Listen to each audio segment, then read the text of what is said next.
One. Okay, so been a lot of stuff happening since the last live stream we did, which was quite some time ago, actually. I think about a month ago. Lots happened.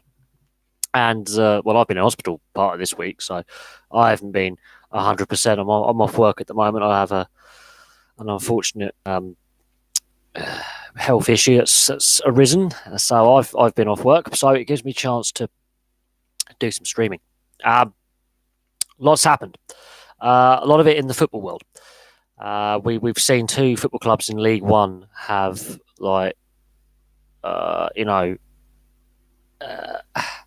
Bury and Bolton are in serious trouble, and the EFL has to take a hell of a lot of responsibility for what is currently happening at Bolton and Bury.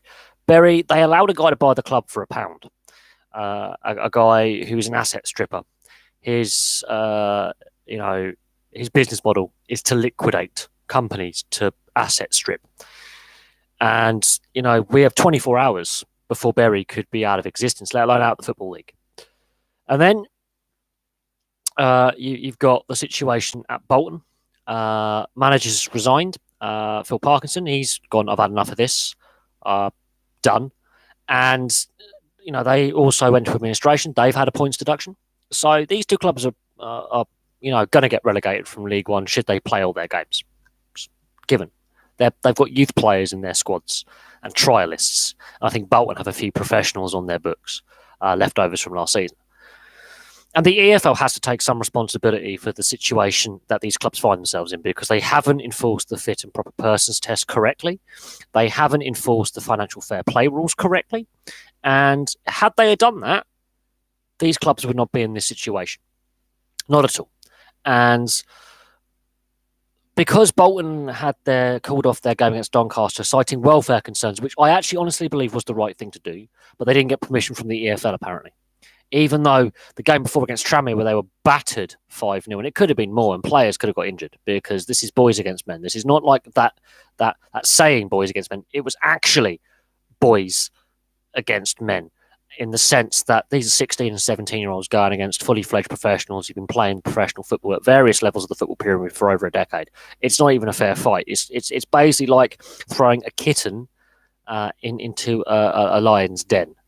A playful kitten against a full-grown lion. It's reached a point now where the EFL has got to take some responsibility rather than just basically mismanage the situation.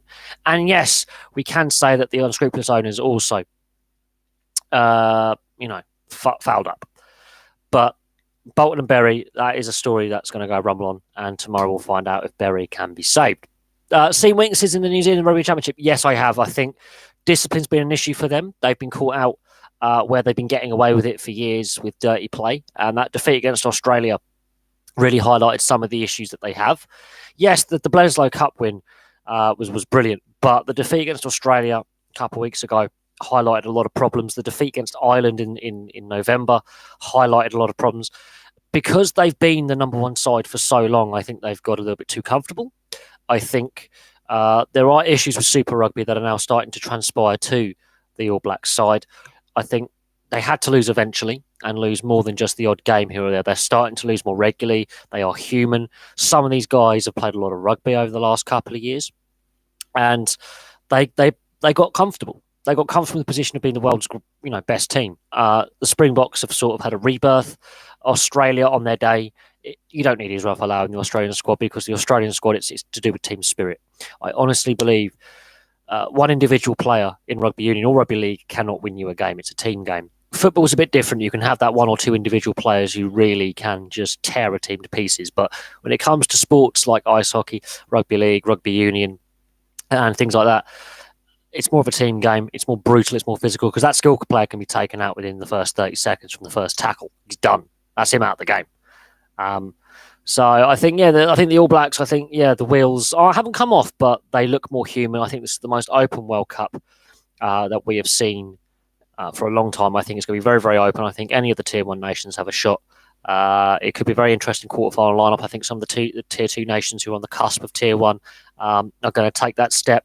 And the Ben Teo situation with England, he's now signed for too long, which means now he's eligible for selection. And I go back to the rugby union selection rules because you only see this in rugby union. You don't see this in any other sport when it comes to international sport, team sport. You don't see it. You have to be home based. And I think that actually hinders rugby union rather than helps it. I understand with centralised contracts and everything, but rugby league, there's no such thing as a centralised contract. It's a different type of professionalism. Football, you don't see it. Ice hockey, you don't see it. You just pick your best available players, regardless of where they're playing in the world. Cricket, to a point, yes, they do have centralised contracts, but again, some countries, some of their best players play outside of their home nation and do very, very well. I think that could also be hindering the All Blacks because some very good Kiwi players are playing outside of New Zealand who would get into the All Black side. But they've gone to France or they've gone to England for a payday to earn some money, more than they can earn in Super Rugby, especially the French League. And this is the problem that the Southern Hemisphere is finding. And a lot of the Tier 1 nations are finding. I think South Africa are the most flexible when it comes to overseas selection for players because they've got 2 teams in the Pro League. They seem to be far more flexible with selecting players. They don't have like the Ghetto rule for like you have to have so many caps before you can play abroad. Out of all the Tier 1 nations, I think the South Africans, if you look at their selection policy, has probably got the best selection policy. I think England and Wales especially are hampering themselves when it comes to the World Cup by not allowing themselves, by rules that they put in place, to select from players who are eligible overseas.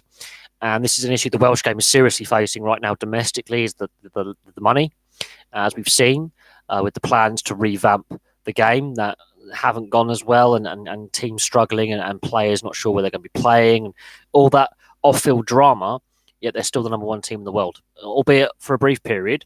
We've got to see when the next rankings come out, how that changes. But going into the World Cup, okay, Wales have lost a game at Twickenham against England, one in Cardiff in a controversial circumstances that some people don't agree with me on that, but that's my opinion. I do believe that there is a little bit of controversy, and there's now been a rule change because of it. So it was a controversial try. So sod what the toxic Welsh fans think. I've really had enough of that minority of Welsh Rugby Union fans who are just vile individuals. But that's an ongoing battle I've been having with them for 2 years, and I'm going to continue to have it because I think they're arseholes. But there we go. On the footballing front, as I said, Bury and Bolton are facing extinction. Bury are more likely to go out of business than Bolton, although Bolton are in trouble themselves. And then there's the domino effect, as I said last night in the videos that I did. Challenge Cup final as well. Now, if you want to have any questions about the Challenge Cup final, I think St Helens are favourites. Saints are favourites for the Challenge Cup final. Warrington, their league form the last 2 months has been shocking.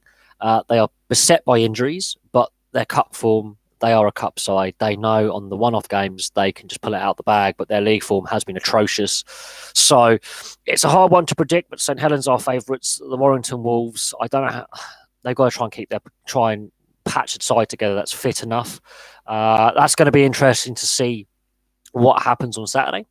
I'll do a preview tomorrow, I think. That's going to be a really interesting match because of the Warrington's in different form. And their league form being atrocious, absolutely atrocious. The last couple of months, they've got the worst league form in the league. Injuries have had a part to play in that. Saints, I think they've just been a machine, but they've been undone when they've been given that favourites tag. They've lost twice to the London Broncos, so that's an interesting one as well, and something we should look forward to.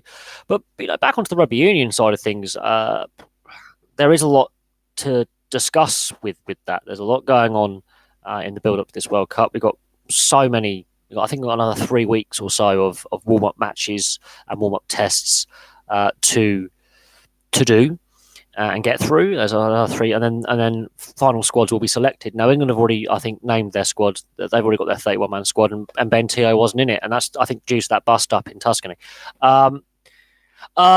Yes and no. I think you could say yes, but Bolton were a Premier League side not long ago, and that's generally down to poor ownership and mismanagement off the field. Bury, if the financial fair play rules and fit and proper persons test were properly applied, they wouldn't be in this situation. So the EFL and the Premier League and the FA, all the governing bodies, have to take some responsibility. They have to. They can't just there is precedent of throwing a team out the league. It has happened. but it hasn't happened for 51 years, I believe, plus over 50 years. I think the last team to get kicked out of the league was what is now Accrington Stanley, the forerunner, which was reformed into Accrington Stanley. Had similar situation to Bury and were booted out the league and replaced by Oxford United. Boston United were docked points for financial irregularities. They didn't go into administration, but they were cooking the books, and that was an ongoing issue for many seasons, and then they fell out the Football League. So there is some precedent here for the Football League and the FA to take action against a club who gets into this kind of situation where they can't prove funds, or they can't, get through the season. Hello, whoever you are, Epic Man. I'm assuming you're from Edmonton, Canada. It'll be interesting to see what questions you have. So please place those questions in the questions section, and I'll do my best to answer them. The NHL, okay, the season is still over a month away. We haven't even got to pre-season yet. There are still a lot of RFAs and UFAs to sign. Most of them are minor names, but there's still a fair few out there. Mitch Marner, that's an interesting one. There are rumours linking him with Europe and playing in Europe. So that's going to be really, really interesting, what happens there. But we haven't even started pre-season in the NHL, although in Europe, the league pre-season's already started, and the league games are not that far away. So the European ice hockey, we're already seeing elite league teams start their pre-season from the UK. The National League, which is the level below, which is the second tier, their pre-season starts in, I think, 2.5 weeks, and I'll be going to a couple of games. But the NHL, I don't know what it is with the NHL starting like a month later than the European leagues, because there are still some free agents out there. There's still some unrestricted free agents and restricted free agents out there. And some of these European leagues might be going, we could sign him for a short-term deal. And that's the NHL's loss and the European games, game.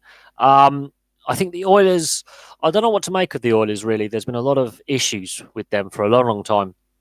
They draft really well, and then they foul up the drafting process when they don't develop the players. And I think Nugent Hopkins, he's a solid player. Draisaitl should be the second line centre, and McDavid, everyone's going, he's the best player in the league. Okay, but individual honours are one thing, but he hasn't won a Stanley Cup yet, and so players like Sidney Crosby and Ovechkin will, I think, at this current time, be rated much higher. And McDavid, his two-way play. I mean, I've watched him play, and going forward in attack, he is a very skillful player. He can bring other players into play, be it defensemen, wingers. He can bring other players into play, but you can't have Draisaitl on his line. It doesn't make sense. Draisaitl is a centre, and watching the World Championships, because Great Britain obviously were in the World Championships, I watched the Germany-Great Britain game, and Draisaitl had more of an impact as a centre than as a winger. He really drove that team from the middle of the ice.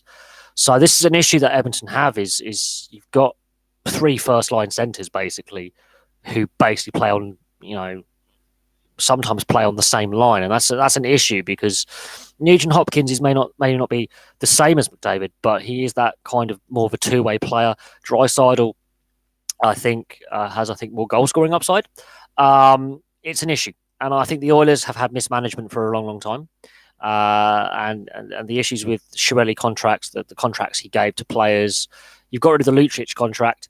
How, I don't know. We'll give him to the Flames, because, that makes sense. And this is where I bet Milan Lucic suddenly does really, really well. I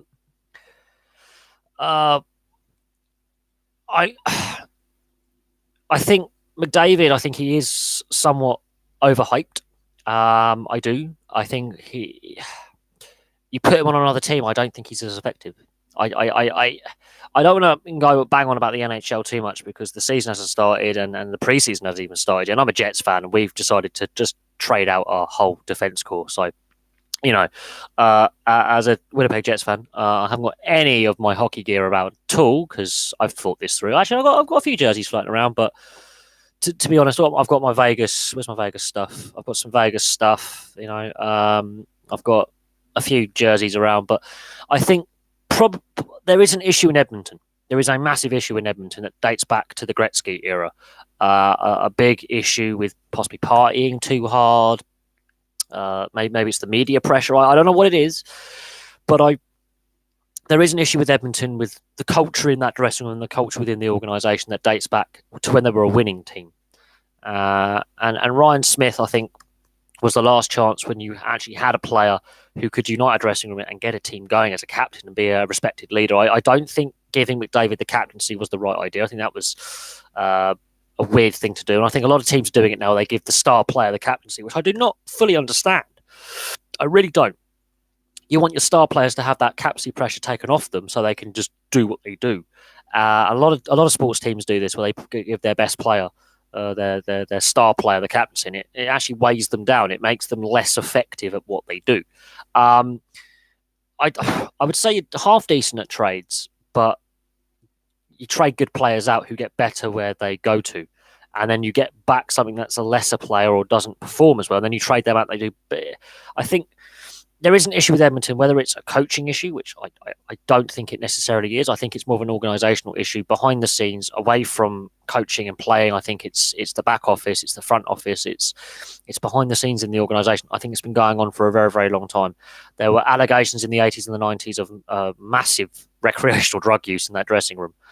Grant Fuhr got thrown under the bus when he came out and said, "Look, I have issues with substance abuse. I need help. We'll suspend you for a year because we won't help you. We'll punish you more." I still think there are some issues in that dressing room, and in the back and front offices. So the GM's department, the day-to-day running behind the scenes, there is a problem there. On the same token, I'm a Jets fan, so I've just seen this summer basically all our good defensemen apart from Buffalo and Gove. So, I don't know really what to comprehend with that. The last time the Oilers won the Stanley Cup, I was 6 months old. So, I've been alive when the Oilers have won a Stanley Cup, but I haven't really witnessed it. But I think there is something going wrong in that locker room and behind the scenes, away from the playing side of things. I think the locker room, I think it's a lot of egos in there. I think Nugent Hopkins is possibly the guy who should be captain because he is the team guy. He's the two-way forward. He's like the Bergeron of the Oilers. But there are other teams as well where you can definitely see something is not right.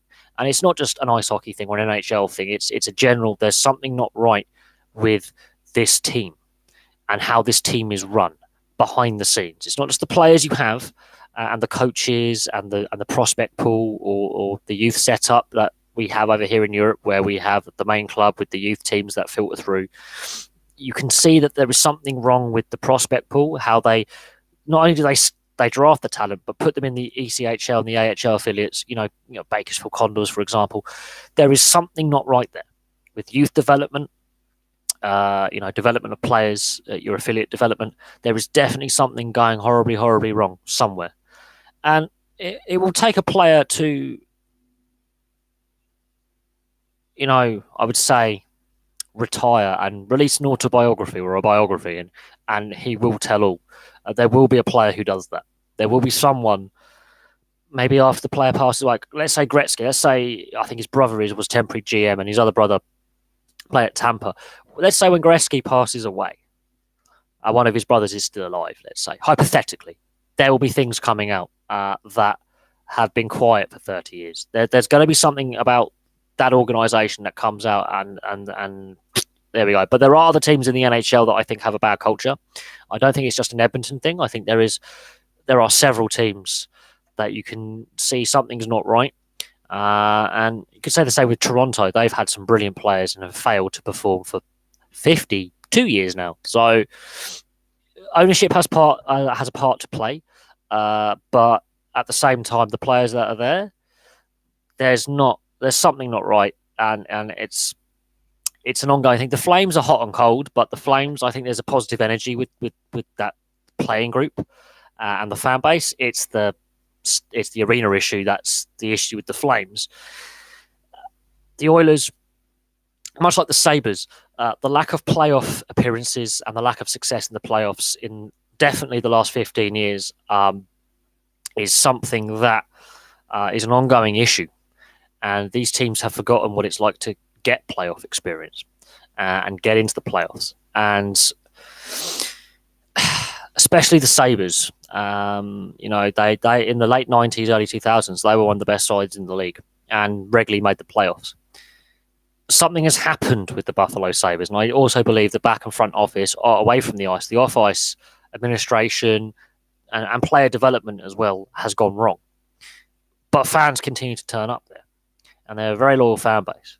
Uh, it's going to be interesting to see what happens when Seattle joins the league and how that changes the Pacific Division, because I do think the Pacific Division is the worst division in the NHL.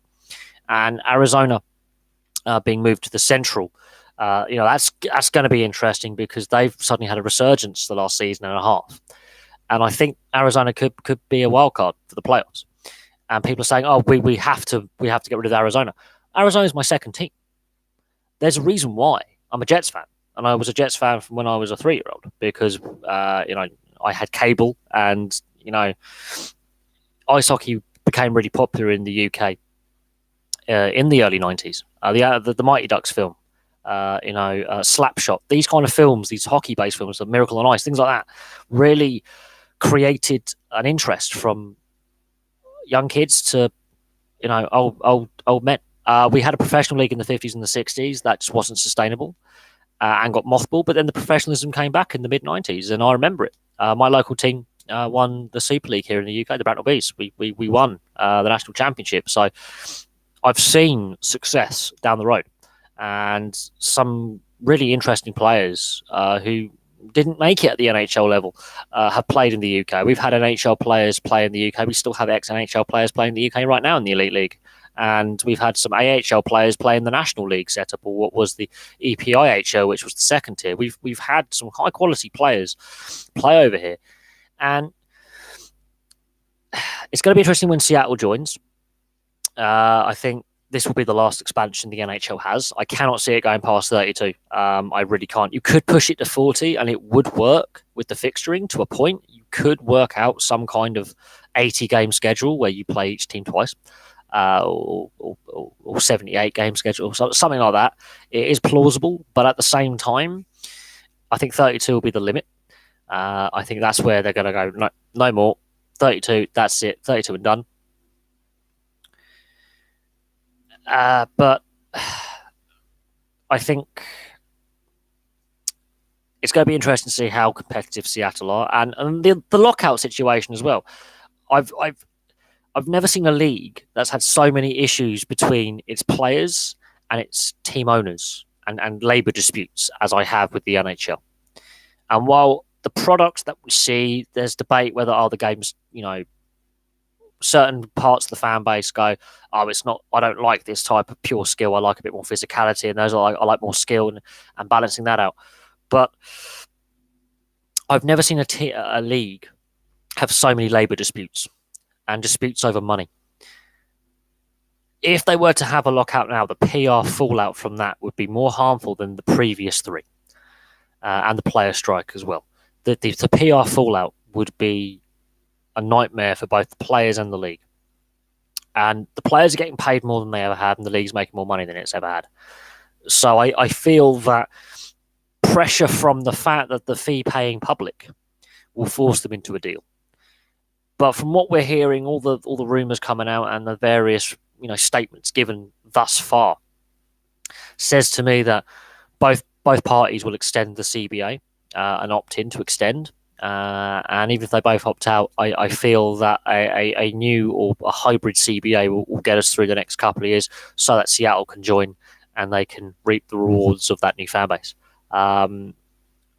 I think they can't risk the Vegas fan base that has just joined. That would be a disaster, an utter unmitigated disaster, because the positivity that Vegas have brought, and a lot of people are going, "Oh no, it won't work in Vegas." It clearly is. Arizona, they've just seen a surge in season ticket sales. The Carolina Hurricanes, okay, their New Jersey looks a bit crap, but that storm surge thing was fun. It pissed off Don Cherry, and I like pissing off Don Cherry because he's old and he's past it, and I think his views are so dated that they're not in touch, not in step with about 75-80% of the hockey fan base worldwide. I think Don Cherry's day has passed, and I think it's time to move on from the likes of him, because while he is fun and he is funny, the the last few years, it's becoming a little bit okay. This is a tired act now. We need something fresh, and the locations that were allegedly struggling to draw fans are starting to draw fans.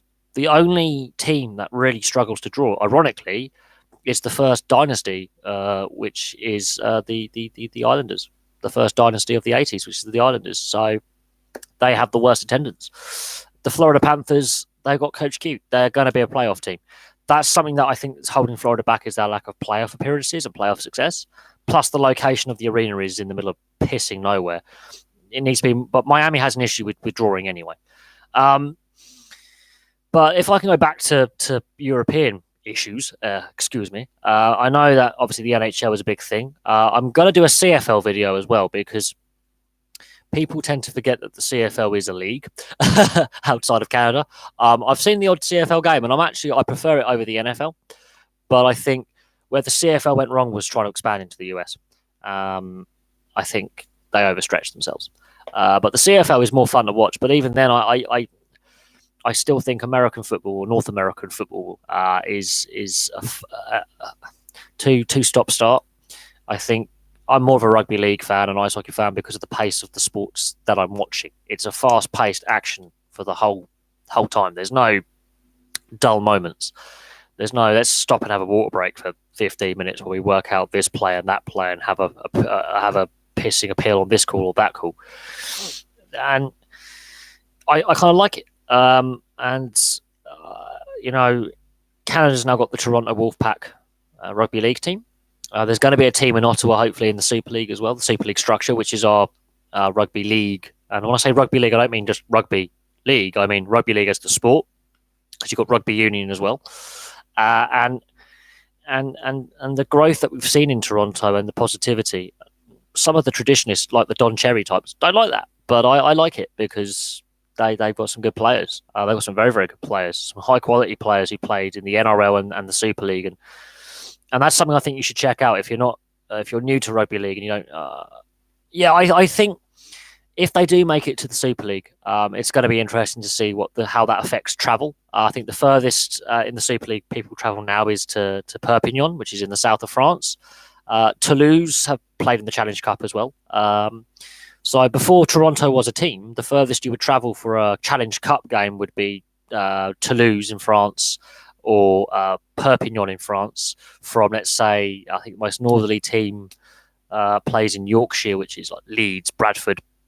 So if you know your geography, Northern England basically is the furthest to the south of France, is the furthest fans would have to travel for games, be it regular season in the regular league or the cup games. Now with Toronto, it means you've got to go to Canada. There was also plans to put in a team in New York, which is interesting.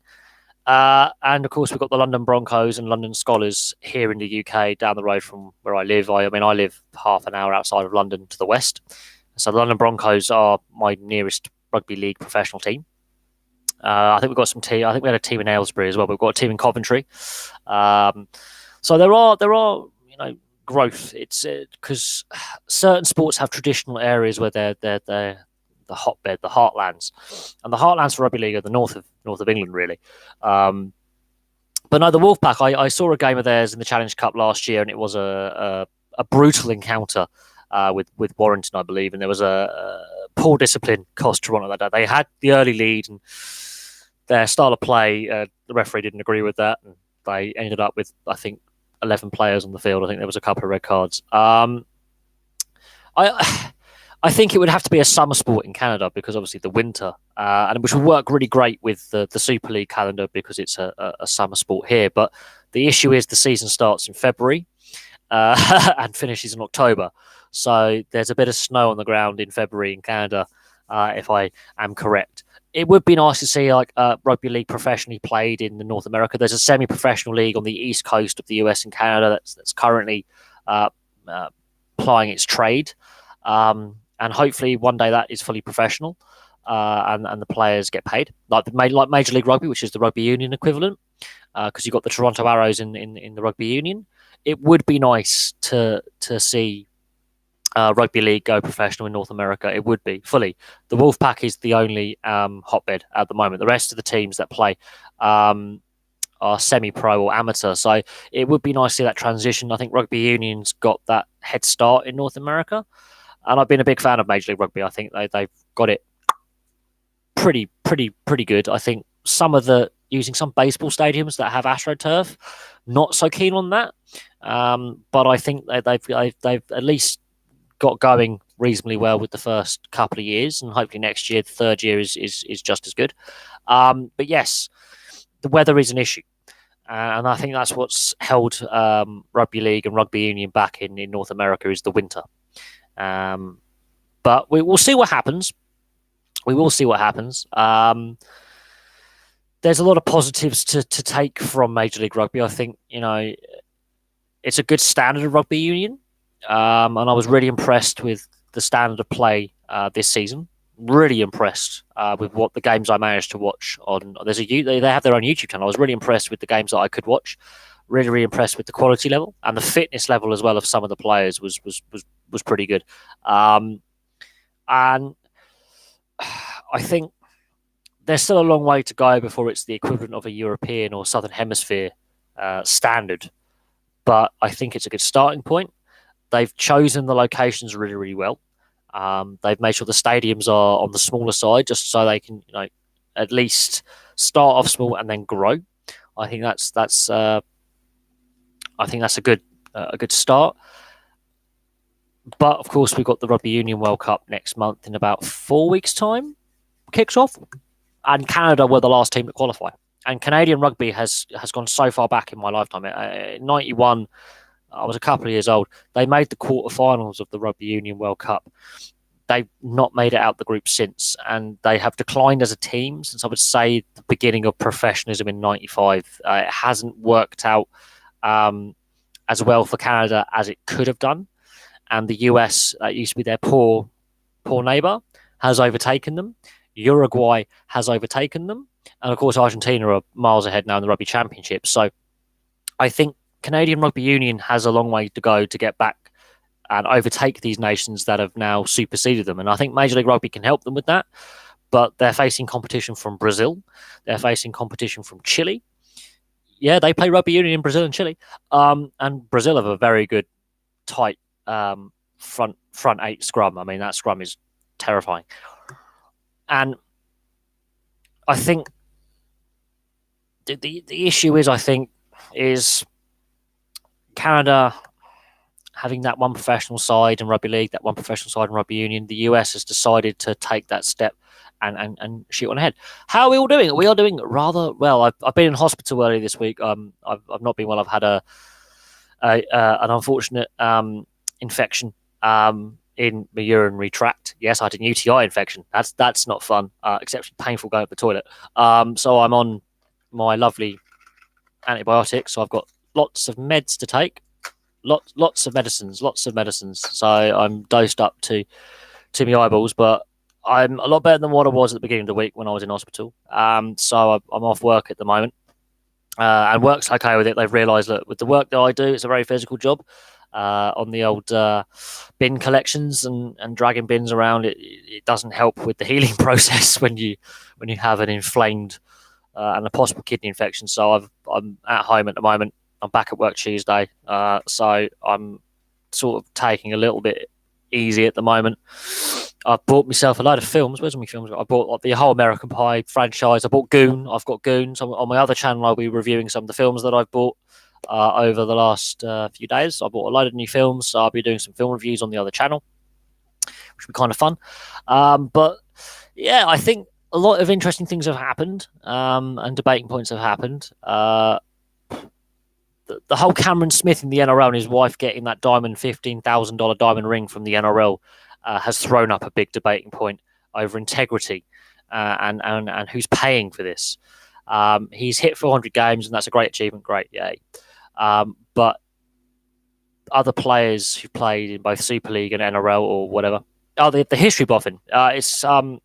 It's basically the sports buffing. Just put the history buffing, and you'll see that I have another channel. I haven't been on. I haven't been on it in a while, but I've got some film reviews to do. So If you keep your eyes peeled on my Twitter, you will see some film reviews pop up. South America is going to get its own pro rugby league as well. Brazil, Uruguay, and Chile. That is back on the basis of Uruguay and Brazil really taking massive strides. And Uruguay are historically, after Argentina, the best team in South America. Brazil have taken massive strides the last 4 or 5 years. Chile, they've gone backwards a little bit, but at the same time, again, they've got professional players now, and this is a big drive, from World Rugby to improve professionalism around the world. And the issue is with professionalism and what we saw in the build-up to this World Cup, which is obviously not just around the corner, with their plan changes to the world international setup and how the rankings go and things like that, went down like a lead balloon. This was one of the few positives that came out of World Rugby's growth and the growth of the sport. The proposed changes didn't go down well with Fiji, Samoa, and Tonga. Tonga and Fiji have some really good players, and Samoa have declined as a nation, much like Canada have. But Fiji and Tonga were threatening to boycott the Rugby Union World Cup. And Namibia were basically saying that we have money problems. We might not be able to get to the World Cup, even though we've qualified. And Samoa are both bankrupt and were also threatening to boycott. Now, the issue with Samoa is the corruption, which is a big issue. But also another concern for these tier 2 nations like Namibia, the Springboks will take the best Namibian players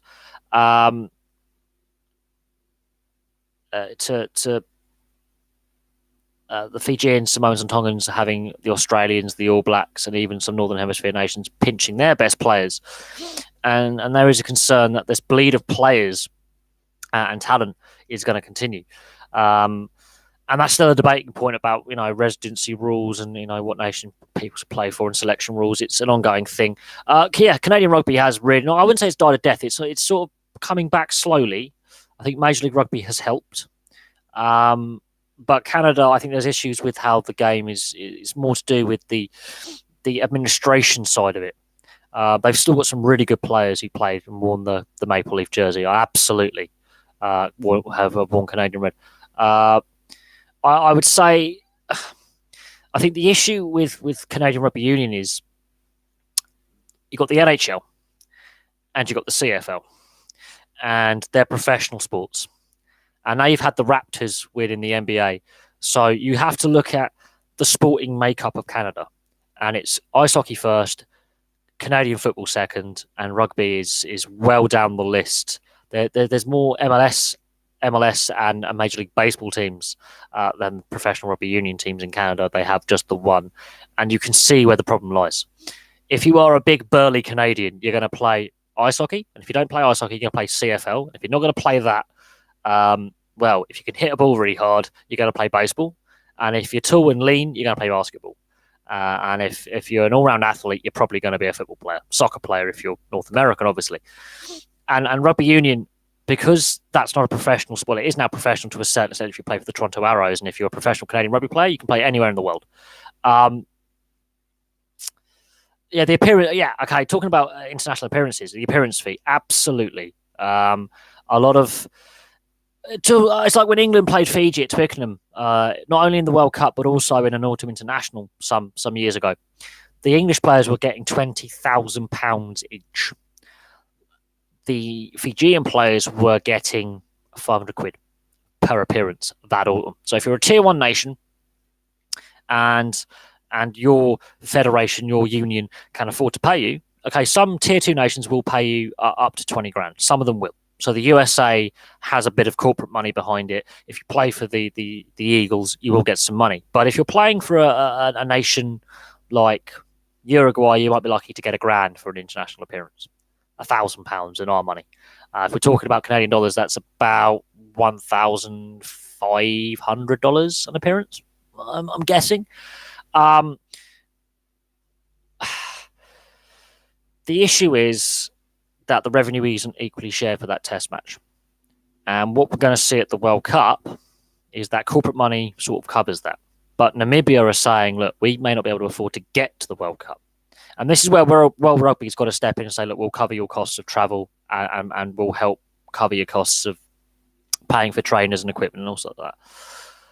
Oh, look, I mean, this is the issue. I think it's the revenue sharing. I think should have been on the agenda rather than restructuring of the international calendar, because Tonga and Fiji are basically tier one nations on the standard of play. They have massively improved the standard of play. The issue is they're not getting paid as much. And now more Fijians and Tongans want to play for Fiji and Tonga rather than the All Blacks or Australia or England or one of the other European tier one nations. They want to play for Fiji and Tonga because they've won games against tier one nations. They want to play. The issue is when you come to club rugby is one thing, but when you come to international test rugby, there's no centralized contracts with Fiji and Tonga. It's just, are you available to play? Yeah, I can give it a go. Right, you're playing this weekend. That's sort of, you don't see many Fijians and Tongans with 70, 80, 90 caps. You're looking at more 30, 40, and you're considered one of the greatest Tongans of all time. Whereas the All Blacks, Richie McCaw had 130, 140 odd. I mean, Sergio Parise could beat Richie McCaw's record. You've got Brian O'Driscoll, Rory Best. I mean, like the list of centralized contracted players or players that have some kind of financial assistance from their union in the Northern Hemisphere and Australia, South Africa, and New Zealand. There's a lot of them that have nearly 100 caps. So, I think World Rugby is sort of between a rock and a hard place. I think they want to be like FIFA and grow the game, but football is such a well-supported sport around the world that almost every country in the world has a football league or a soccer league, be it semi-pro or pro. Rugby league has its own problems. It doesn't have a unified code of rules. It has international rules, and then you have Origin, and then you have NRL and Super League rules. And so they vary. So there's 4 different rule sets. And that, I think, needs to be standardized in rugby league, because in internationals, you can still fight. In State of Origin and then NRL and Super League, you can't. You're getting a red card. You're not getting 10 minutes, you're getting a red. Whereas at international, you can knock guys' front teeth out with your fist and just get 10 minutes. They need to standardise the rules in rugby league. Same in ice hockey, there's different rules. You've got IHF rules, you have then various league rules. So you have the NH North American ice surface, you have the European ice surface or the Olympic ice surface. And then the KHL, you have 2 different sizes of ice. You have the Olympic IHF registered ice, and then you have, the NHL size ice. The fact that an English ref can ref a game with England in it, yeah. I mean, there's not enough international referees of a high enough standard. Plain and simple. If England were playing New Zealand, you want an Australian to ref it. If Papua New Guinea are playing Fiji or Tonga, absolutely have an English ref it. Absolutely, go for it. The issue is there's not enough high-quality referees in the international game in rugby league. Rugby union, there's a lot of high-quality referees, which is great, but the players are paid less. Rugby league, when you hit NRL and Super League level, you're getting paid a fair bit more than rugby union. They tried it in Vancouver and it didn't work very well, if I remember correctly. And there is an issue with that, and it's not that kids in Canada don't want to play basketball, not at all. But it is more of a sport that more Afro, Black Americans play, and those from the Afro-Caribbean background, and that's where you have, or the African American background. That's the thing.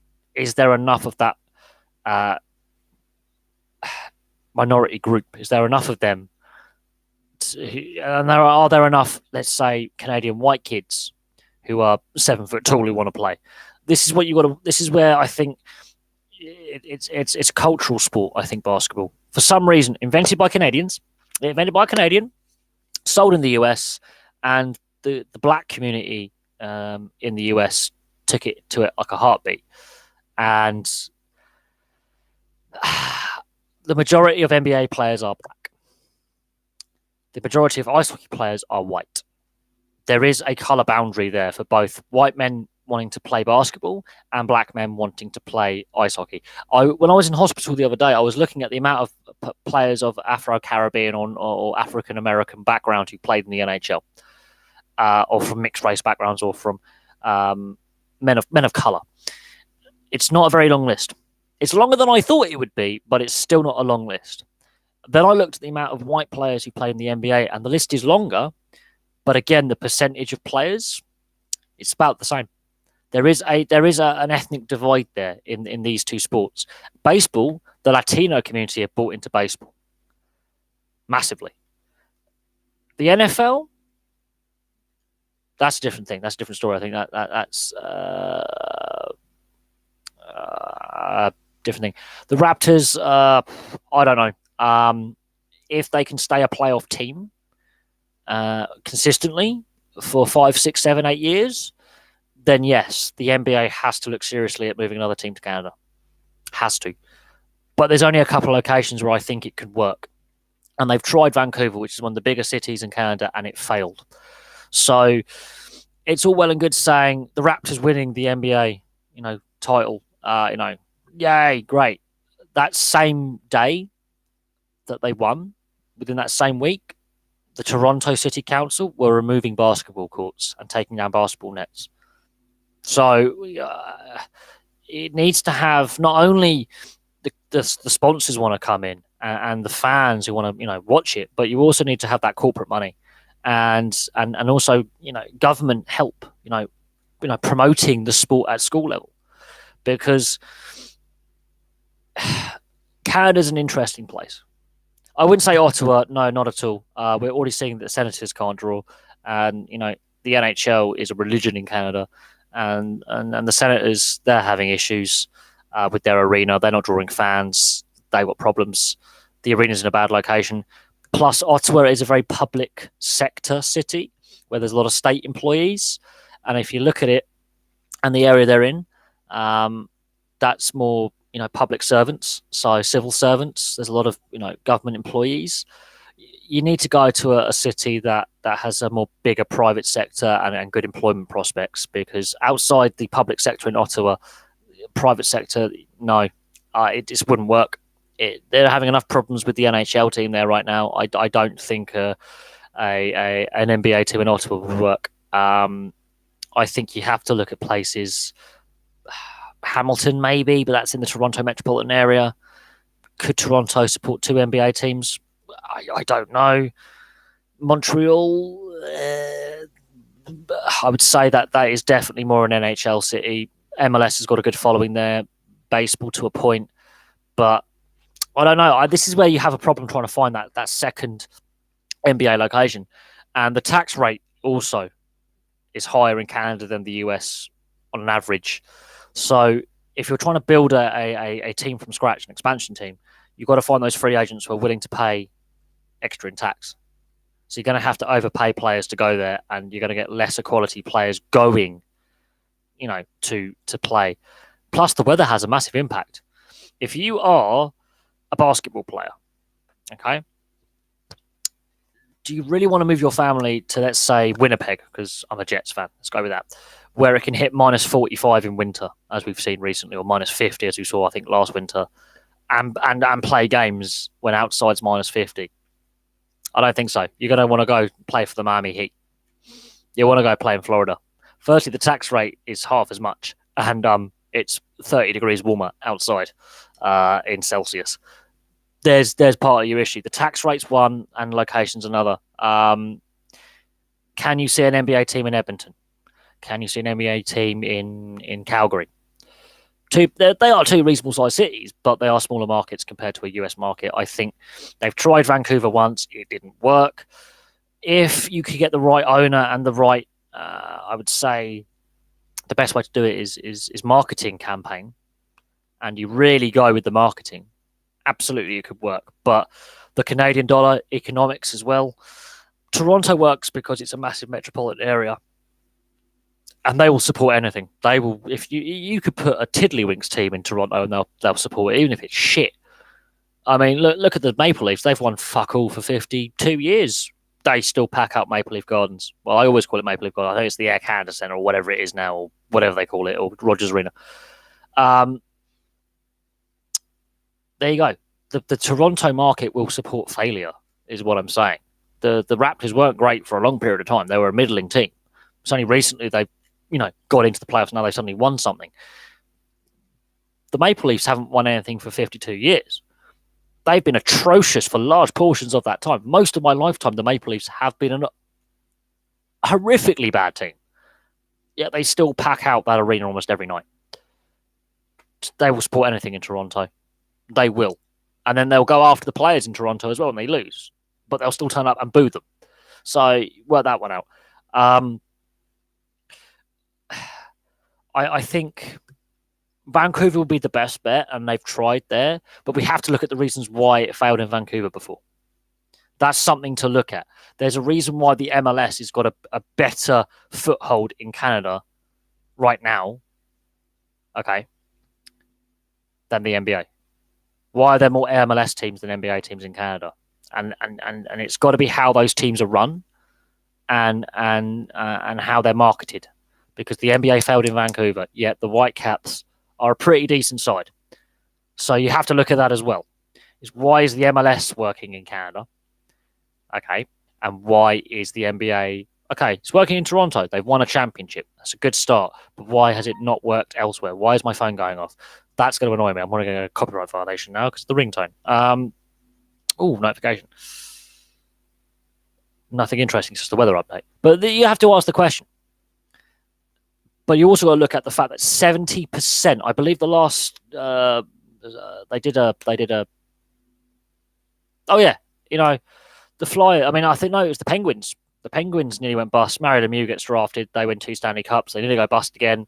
Sidney Crosby gets drafted. They win 3 Stanley Cups. I think, it's... I think you mean the Pittsburgh Penguins, though. I don't think the Flyers went bust. It was the Penguins that nearly went bust. And now they've won 5 Stanley Cups. But the difference between the Flyers and the Penguins is the Flyers have a bigger fan base and more money behind them. The Penguins are reliant on getting to the playoffs. So if they miss the playoffs, they're in trouble. And they're also reliant on getting to the second round to make a profit. First round, they break even. So it does take time. I think Vegas nearly pulled off a miracle in their first season, but they made the playoffs in their second season. So some teams are more successful than others. But I think there's a reason why certain locations have failed. It's a small... for some reason, it's a successful franchise. In the 90s till now, from 1990 till today, it's won 5 Stanley Cups in 29 years. It's not bad going in the modern era, considering that with the salary cap 15 years ago coming in. The issue with the Penguins is they're on a financial... There's not a lot of money in Pittsburgh. There isn't. It's an old industrial city that's... the steel industry is basically dying. It's not gone, but it's not as big as what it was. And it's in the Rust Belt. And it's like the north of England with the old industrial towns in Scotland, with the old industrial towns where unemployment really spiked in the 70s, 80s and 90s. They are a team that operate on a very small margin. And they've got some high-paid players playing for Pittsburgh. They've made a lot of money the last decade or so. So they've got money in the bank, but there's going to be a few years where, the Steelers are far more popular. The Steelers have won more championships. The Steelers, attract bigger crowds. Plus, the league in the NFL, the league season is shorter, so maintenance on the grounds, rent, it's. You still have to pay the players. There's more money in the NFL as well. You have to remember that the TV deal, there's a set TV deal with several big networks, whereas the NHL is trying to work out a better TV deal where it has some big carriers show them on prime time TV. The NFL has a lot more money in it, but the NFL has its own problems and is beset by scandal on a yearly basis with players misbehaving. The KHL, I don't know where the KHL is going to go. I think the Czech team pulled out. I think the Latvian team in Riga are oohing and ahhing. Jokerit are staying in for now. I think Jokerit might have pulled out.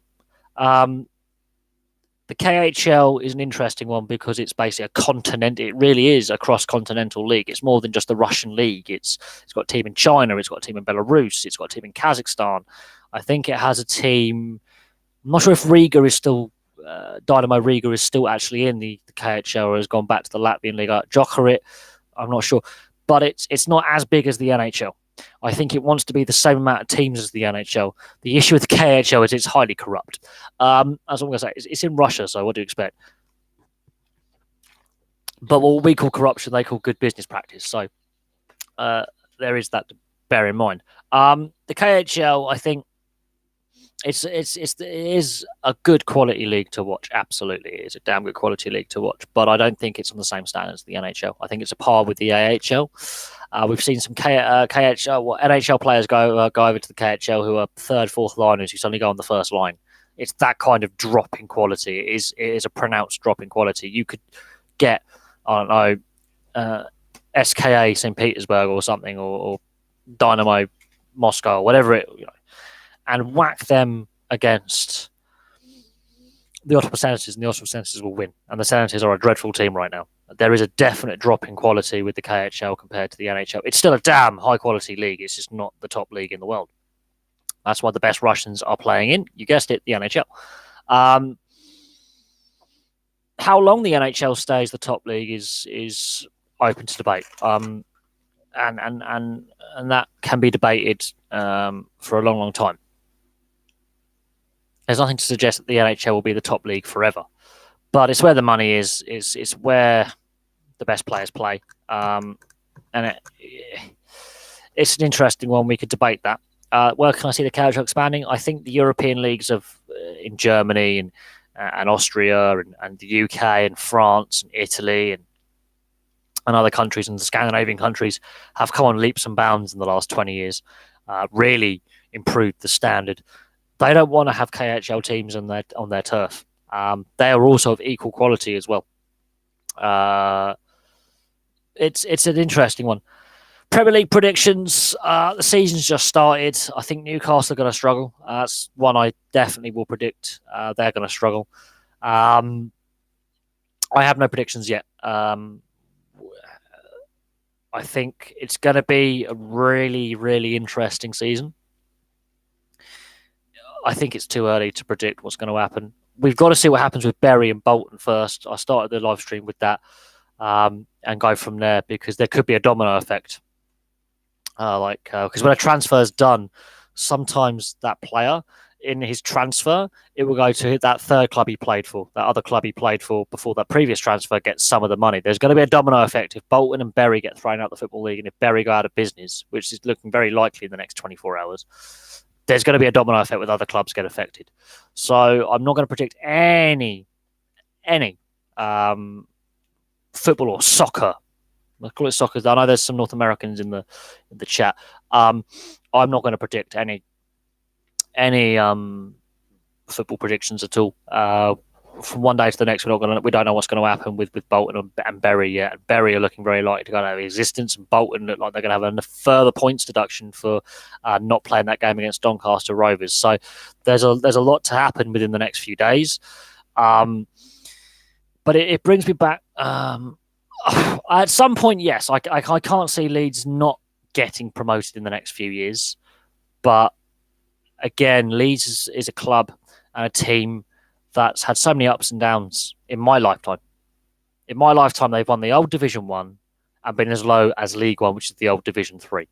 So they've had some ups and downs over the last, in my lifetime, in 29 and a half years. They've been the best team in the country to plummeting down the divisions. So absolutely, I can see them getting back, but they need stability behind the scenes, and that's something they've been lacking for 15, 20 years.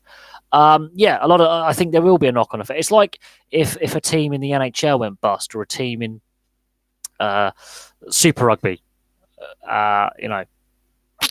there will be a knock-on effect for the rest of the teams that compete in that league structure. There absolutely will be.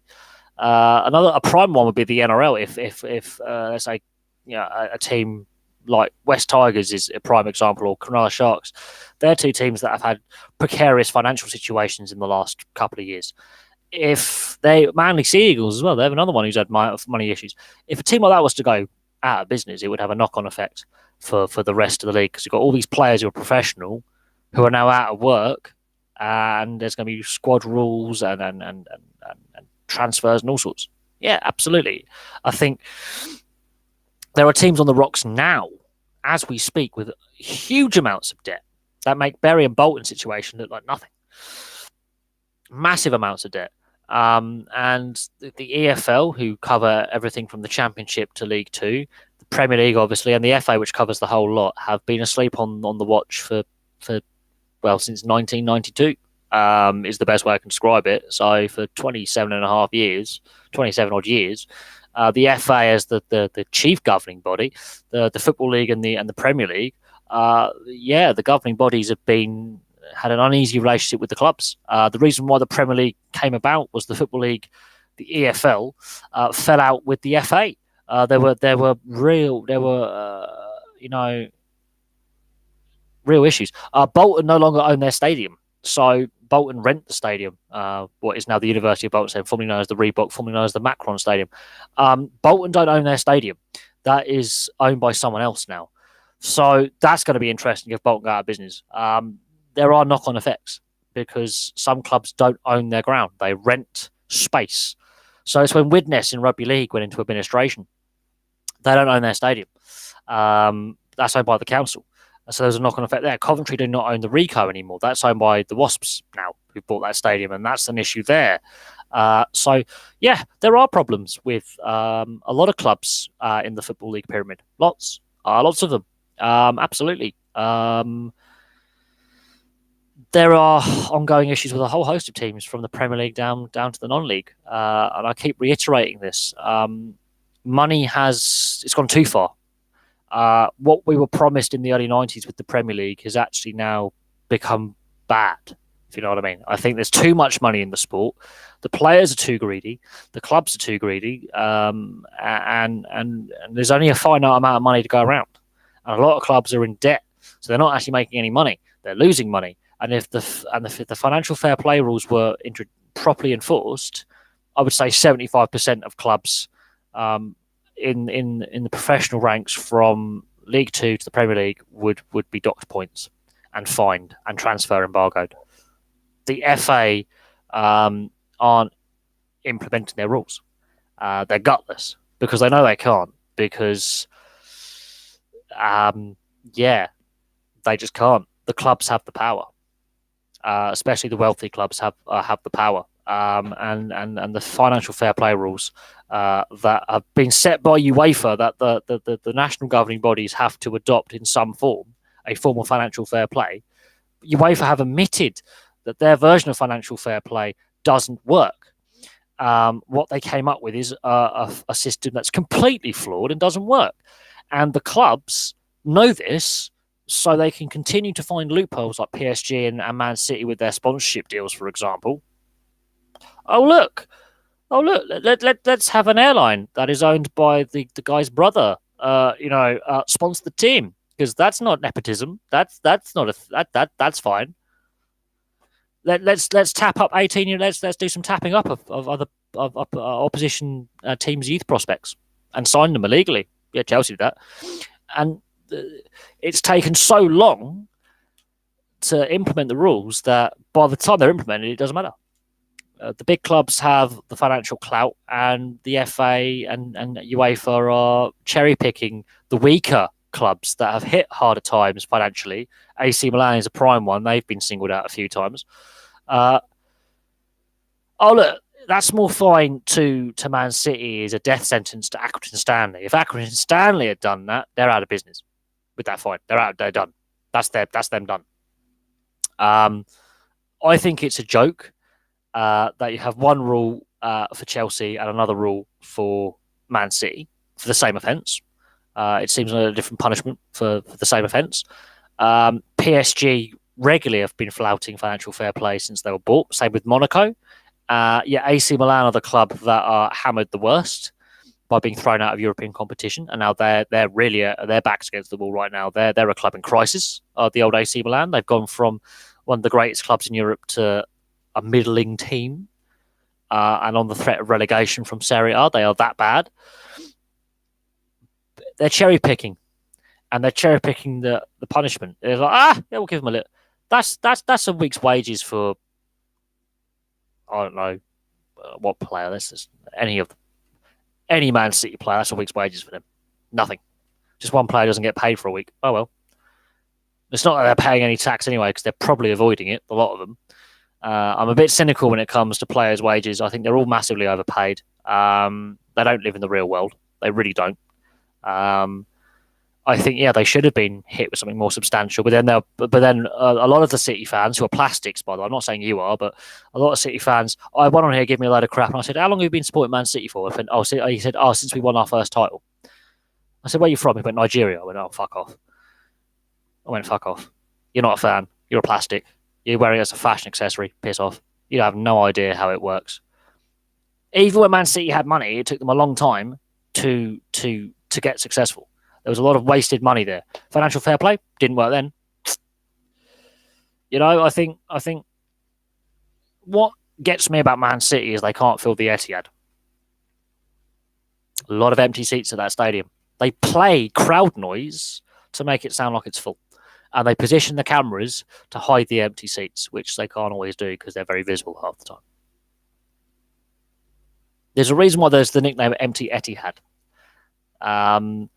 Some clubs that are really successful in the Premier League cannot fill their stadiums, and it makes you wonder what's the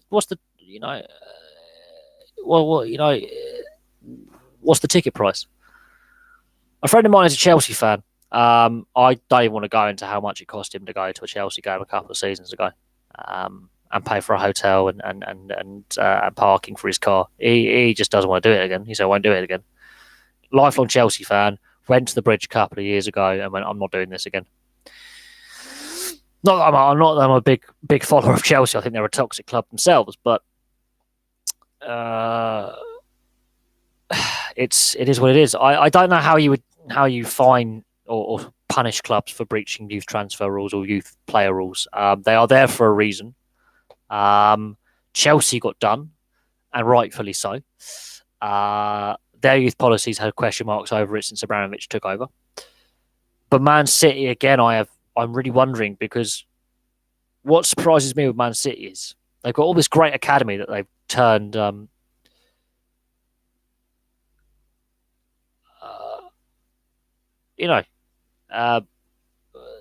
got this great academy at Man City, yet there's not many youth prospects making it into the first team. Just saying. Again, we were told with the Premier League we'll have more, more youth talent coming through the ranks. More English players. That's BS. The percentage of players who are English playing in the English Premier League is far too low. Far too low. And if the lower league clubs like Bury and Bolton go out of business, that production line of player talent and development gets harmed as well. So there is a lot to just, Bury and Bolton going and, having these issues. It's going to have a knock-on effect. We've seen Hereford United go out of business, Chester City, Gretna in Scotland. It's not just an English problem. It's a problem from the Highlands of Scotland through to a team in Sicily, for example, the team at the south of Spain. I mean, player development. Ian Wright, he was a non-league player.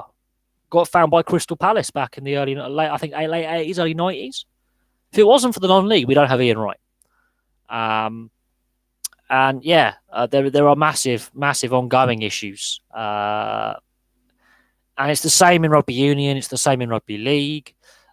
Clubs are folding. Clubs are struggling to field teams.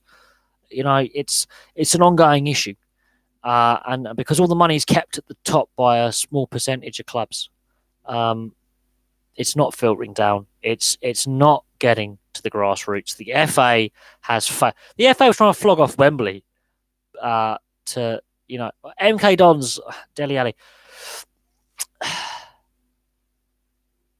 It's an interesting one, but basically Wimbledon is what you're saying. But Milton Keynes is a quite a wealthy area, and a very wealthy area of the country. There's a lot of money in Milton Keynes.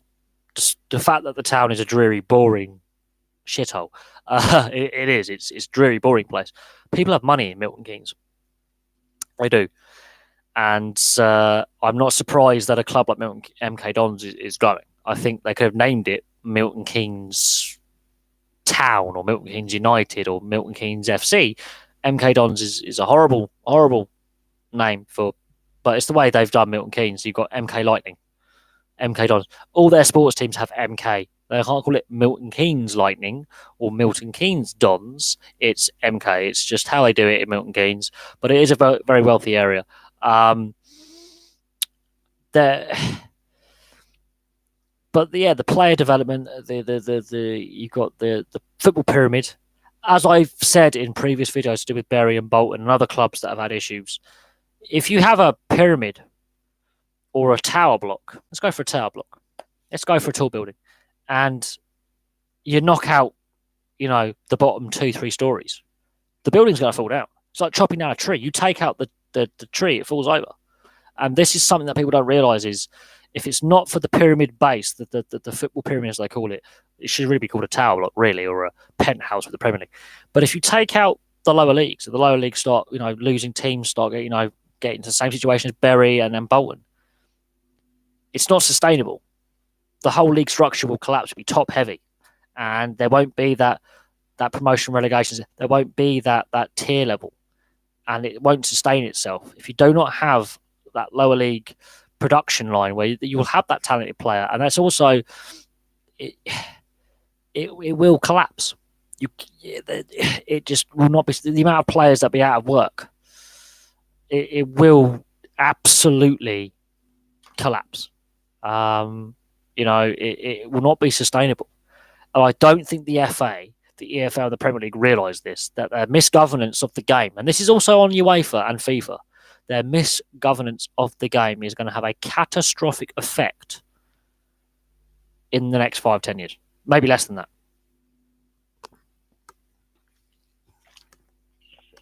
And you've got to look at other sports as well. If you don't have a promotion relegation system, so let's look at the NRL and the AFL in Australia. So the AFL is Aussie rules and the NRL is rugby league. They don't have a promotion relegation system, but they have a tier structure. And if the lower levels are struggling, it does have an effect on the top level competition in some way, shape, or form. And it will affect the national teams, and it will affect investment as well. And I don't think the FA, as the main governing body, and the Football League is a gutless organisation. It's been screwing clubs for nigh on its entire existence. The Premier League, greed, absolute greed. They found a replacement for Scudamore. It was a woman, and then they didn't want her. So there's a whole host of issues in governance and accountability and transparency. And we could discuss agents' fees and how untransparent they are. They are so cloaked in secrecy how much these agents make. And it's the same in all sports. Player agents make a lot of money, and especially player agencies that cover multiple sports stars and multiple sports. There is a severe lack of transparency in that regard, and this is where sport is failing, and international sporting bodies are failing, is that transparency, where the money is coming from, who's getting paid what sponsorship deals, is there a salary cap in this league, is this player sponsorship under the cap, is it part of the cap system, is it allowed to happen as a third-party payment, all these questions. And this is why the Cameron Smith diamond ring for his wife in the NRL has caused so much hate. 99.99999 recurring percent of rugby league fans around the world hate Cameron Smith and hate the Melbourne Storm. But the Melbourne Storm is owned by Rupert Murdoch's group. Yeah, News Corp has a share in the Melbourne Storm, and of course they own Fox, which is the Australian version of Sky. And so all the journalists are up Cameron Smith's arsehole, even though he's the grubbiest player ever to play the game. He regularly injures players. Yeah, they do. The Cameron Smith with his wife, that has sparked a big debate. The fact that the NRL gave Cameron Smith's wife a $15,000 ring, which is equivalent to about, I'd say, $11,500 diamond ring, as part of the celebrations of him getting 400 games. James Graham, if you combine all his appearances, both in the NRL and Super League, he's had a similar amount. Adrian Morley, another one. Whole host of players who've played over the years, haven't. Menzies, another one. Stuart Menzies. It's the lack of transparency. They were happy to give Cameron Smith's wife a ring, but it's the double standards. They didn't give one for Robbie Farah. They didn't have all that for Robbie Farah or Benji Marshall, both hitting 300 games. They didn't give one to James Graham, and he's been a warrior over the years. Adrian Morley got nothing. He's only obviously retired a few years ago. Now he's in coaching. They're not rolling in cash. This is the thing. They have a go at teams like Parramatta for flying Moi Moi's parents, I believe, to a game. And they were very, very poor from, I think, Fiji. And they had to put it under the salary cap as a gratuity. They had to put it. They had to say it's in the cap. And, you know, but this is apparently cap exempt, which is a joke. If a player's parents from a poor background has to, the club wants to, say, look, it's his first game, it's his debut game, we'll fly the family out. Oh no, that's got to be under the salary cap, otherwise it can't happen. Otherwise you're not cap compliant and we'll fine you. It's bullshit. Oh God, if I get 10 years on the bins, Christ, what will I get? Probably at this point a big biro, because the company that has the contract has collapsed and has been bought out.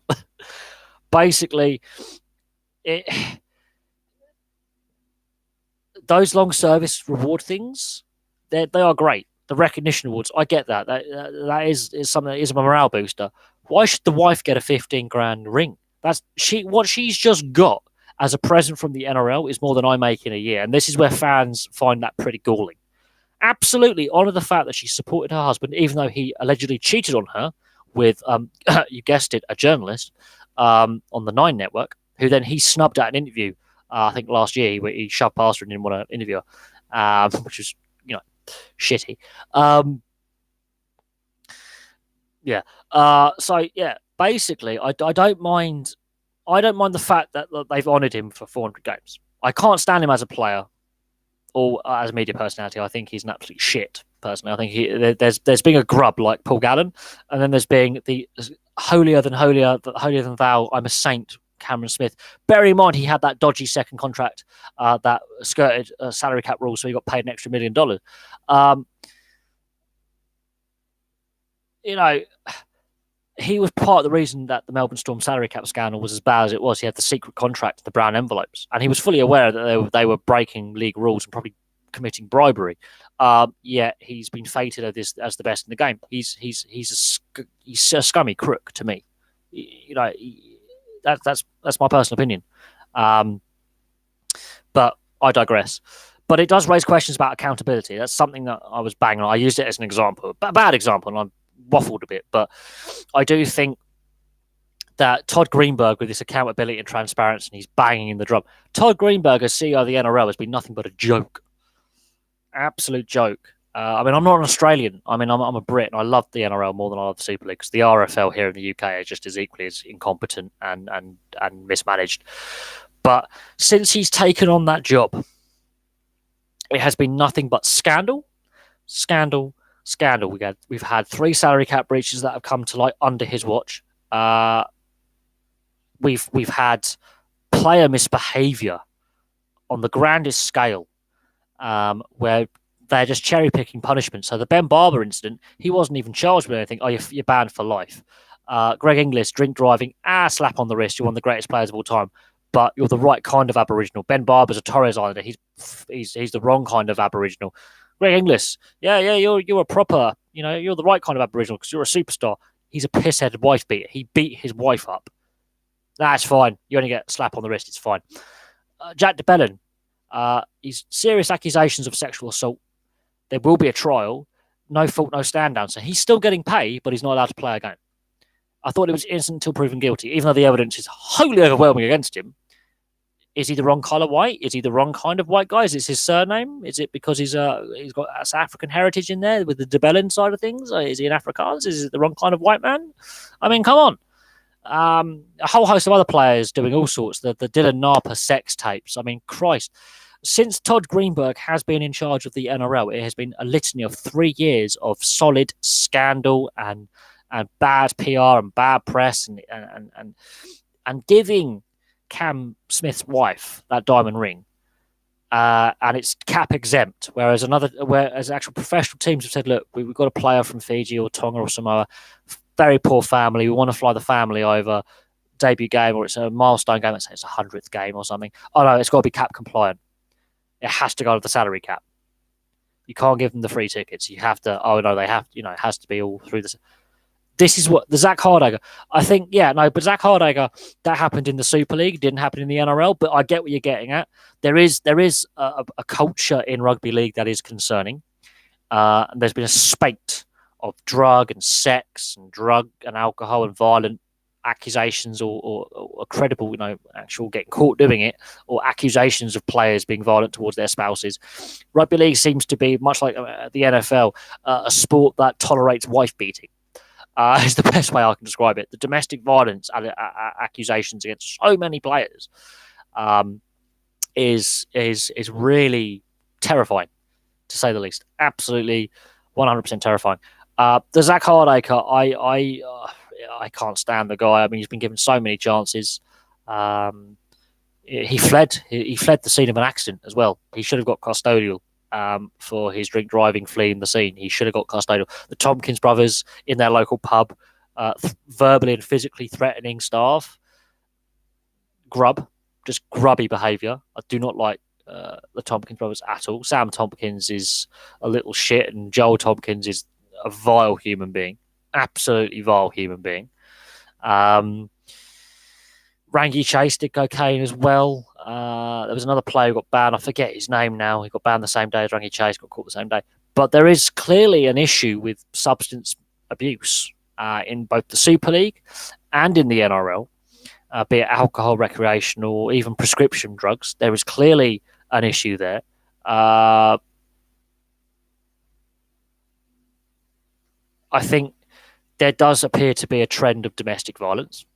There seems to be an attitude of I don't know what the attitude is. I don't know if it's the culture in the dressing room. I don't know what it is, but things aren't rosy. Now, the majority of players are stand-up guys. I have no doubt the majority of players are stand-up guys, and you would happily go, have a beer with them. I'm not drinking alcohol at the moment, but you know what I mean. You would happily go and say, "Do you want to have a pint, mate?" or even grab a coffee and a burger. Just chill out, piss around on the Xbox, whatever you want to do. You want to hang out with them. They're kind of that matey down to earth. You want to actually sit down with them, and not just go, "I want your autograph," but actually sit down and ask them questions and go, "What's it like being a rugby league player?" I would love to interview a whole host of players who play for the Broncos and the Leeds Rhinos and a whole host of players who played in the Super League. I would love to interview. I would love to go to Australia and get my hands on, Blake Ferguson, Blake Austin for the Warrington Wolves, Blake Ferguson for Parramatta, Mitch Moses. I would happily sit down and go, "What got you into rugby league?" Bang, and ask them the questions. But there are those. There's actually I think it's a large minority as well who, aren't saints. And there's rumours about Cameron Smith about his infidelities and him being basically last year in the grand final, Cooper Cronk choking him.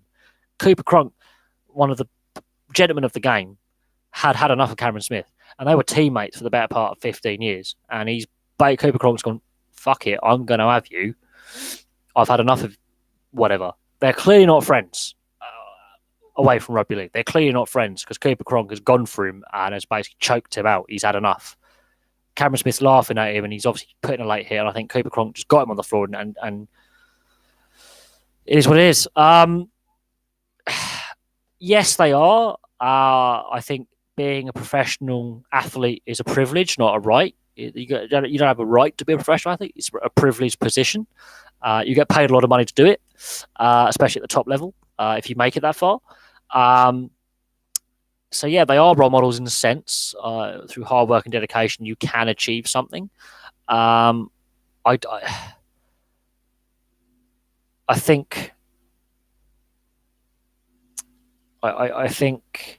what we're seeing though with especially the NRL and Super League when it comes to professional sports, I've mentioned the NFL as well. There is a trend in these sports in particular of some really nasty incidents. Todd Carney is a prime example. The AFL's had one or two. Ben Cousins is the prime example of someone who had issues with drink, drugs, and violence. He's currently in prison, I believe, again for the third time. If you don't know who Ben Cousins is, I suggest you find the documentary on him. It's on YouTube somewhere. He played for Richmond for a little bit towards the end of his career, to finish his career, but he played for the West Coast. I think it was West Coast Eagles in the AFL, and he was one of the best players in the AFL at the time. He was playing, and you have to, his unraveling started before he was professional. He was a functioning addict. And it's not only is it down to the player and the individual, but it's also down to those advising and around them. And this is where I think player agents and advisors have a role to look after their clients and say, hang on a second, mate, you want to step away from that nightclub, you want to step away from that crowd, you want to step away from the playboy lifestyle. This is where I think agents do have a positive role to play. And again, it's not transparent. The agents want to make their money. The agents are the one who gets them the sponsorship gigs. The agents are the ones who get them the free tickets to various events, and they pop up at. This is where I think agents have a big role to play, because these are the guys who are commercially advising these young men. And in some sense, Hope Solo, she got done for domestic violence. So sometimes young women who have a checkered off-field record. There are some female athletes who also are pretty colourful private lives. There is, in certain sports, an issue. Now, rugby union doesn't seem to have the issues that rugby league does. Now, we could talk about Matt Stevens and the cocaine at Bath. We could talk about that. We can talk about Israel Folau's outbursts in rugby union. But I think I do think, a lot of these, especially up and coming, like these rookie stars who are like 18, 19, 20, getting these paid big contracts really soon. Yeah, that is a concern. This is where I think players like Conor McDavid in the NHL, which we were talking about a lot earlier, making them captain, giving them these big contracts when they're like 18, 19, 20 years old. I think it's madness. Absolute madness. What were you doing when you were 18? I know I was doing.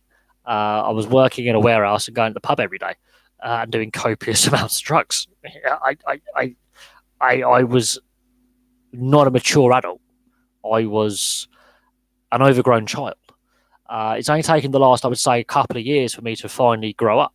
And I'm 30 this year. So 12 years ago, 12 years ago, can you imagine? I always ask this, evening, Mr. Hansen. I will always ask this to anyone, especially when they mention how a young player, a young athlete getting a lot of money, very, very young. Look what happened to Tiger Woods. He burst onto the scene very young, won all those majors, got caught cheating on his wife with multiple women. It's an interesting one. And we can discuss the pros and cons. You got to look at how much players like Neymar and Gareth Bale are earning, and they're roughly the same age as me, and they're earning in a week what I would take 10 years to earn, plus 20 years to earn in a week. That tells you something, doesn't it? Is it right that professional sportsmen now are paid so much a week that, ironically, they used to earn in a year? The average salary of a professional football player at the top level, average, we're talking about average, so we're talking about all professionals, they average it out.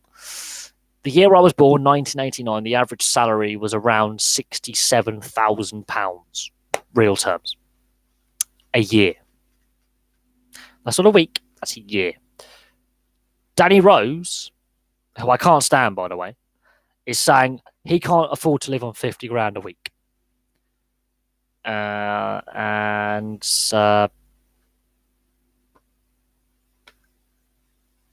wants 100 grand. He'll be lucky 30 years ago to earn that in a year. And he's complaining that 50 grand a week isn't enough for him. Oh, boo-hoo, live in the real world. This is where I think some of these young athletes, some of these young players in various pro sports don't quite get the real world and how very, very lucky they are to be earning the money that they are. Pete Russell, yep. That's the ice hockey, yeah. That was announced before the end of the World Championships. It was announced that he was leaving the Elite League and leaving the the national setup. Whether he still goes back to coach the national team next April, May, we shall see. But it was announced that he was leaving Fife or Dundee, whatever team he was coaching. I can't remember which team he was coaching. I think it was Fife. The Fife Flyers he was coaching. It was announced before the World Championships were done that he was going to coach in Germany. That's old news. That's old news. That's 5-6 months out of date. It was announced. Sometimes I like these announcements come early for a player's future or a coach's future, but it does raise questions about who's going to be the national coach at the World Championships next year when we play. Obviously, we want to qualify for the Olympics in 3 years' time as well. So it's going to be interesting to see who's the national coach going forward if he decides to carry on that role or not. But yes, he has gone to decide. I think he's gone to is it Freiburg, something like that.